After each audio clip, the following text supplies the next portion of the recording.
օրինակ, ինչպես կարող է ուսուցիչը երեխայի մեջ զարգացնել ստեղծագործելու հակումը եւ դա որքանով է կարեւոր։ Պետք է ելնել առաջինը ճանաչողությունից, այսինքն ովքեր են մեր առաջ կանգնած, երբ մենք մտնում ենք դասարան։ Չնայած մենք ընդհանուր բաներից ենք ելնում, ասենք ելնում ենք նրանից, որ բոլորը նույն տարիքի են,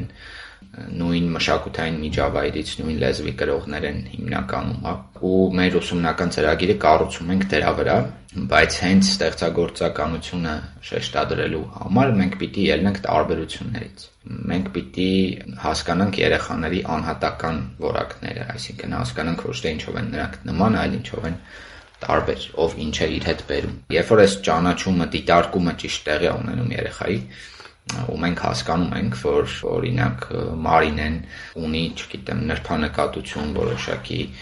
խնամք ու հոգատարություն, իր բոլոր առարկաների նկատմամբ սոցիալական հարաբերություններում,